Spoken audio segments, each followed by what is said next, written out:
સુરતમાં પ્રતિબંધ હોવા છતાં ચાઇનીઝ દોરી લાવનારને એલસીબી ઝોન 2ની બાતમીના આધારે ઝડપી પાડી ચાઇનીઝ દોરીના બોમ્બિંગ સહિત કન્ટેનર મળી 31 લાખથી વધુનો મુદ્દામાલ કબજે કર્યો।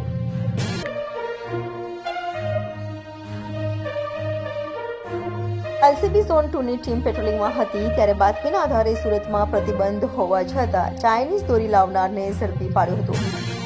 એલસીબી ઝોન 2ની ટીમે બાતમીના આધારે ડિંડોલી સાઈ પોઈન્ટ 4 રસ્તા પાસેથી પસાર થતા આઈસાર કન્ટેનરને આંતરી તેની ઝડપી લેતા તેમાંથી 11,52,000ની કિંમતના ચાઇનીઝ દોરીના બોબિન મળી આવતા પોલીસે ચાઇનીઝ દોરીના બોબિન કન્ટેનર સહિત 21,52,000થી વધુની મત્તા સાથે રાજસ્થાન ડુંગરપુરના અનિલ કુમાર શંકરલાલ મીણાની ધરપકડ કરી તેની વિરુદ્ધ ડિંડોલી પોલીસ મથકમાં ફરિયાદ નોંધાવી હતી।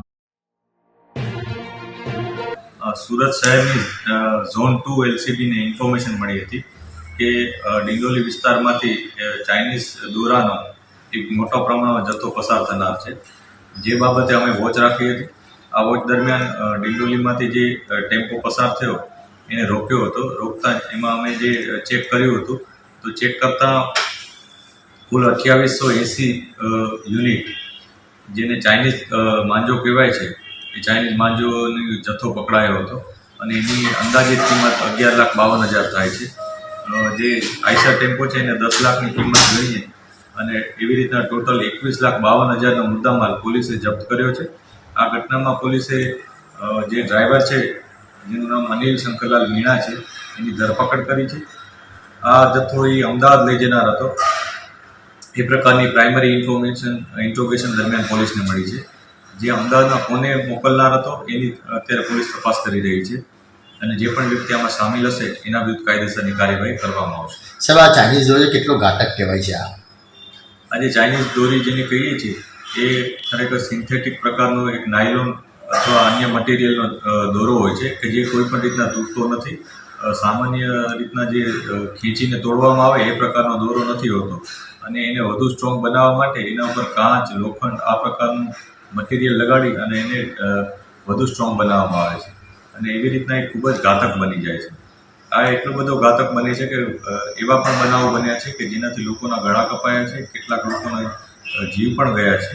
પક્ષીઓને પણ કેટલાય પક્ષીઓના નિર્દોષ પક્ષીઓ કે જેઓ આકાશમાં ઉડતા હોય છે એમના પણ જીવ ગયા છે અને આવી રીતના સમગ્ર પર્યાવરણ માટે ચાહે માનવજાત હોય કે પશુ પક્ષીઓ બધા માટે આ ઘાતક છે।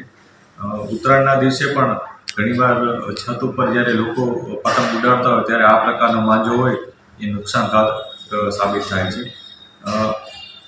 આ કારણેસર જ એને પ્રતિબંધિત જાહેર કરવામાં આવ્યો છે અને અમારી પણ લોકોને અપીલ છે કે આપ બિલકુલ આ પ્રકારના માંજા માટે કોઈ પણ જાતની ડિમાન્ડ ના કરશો।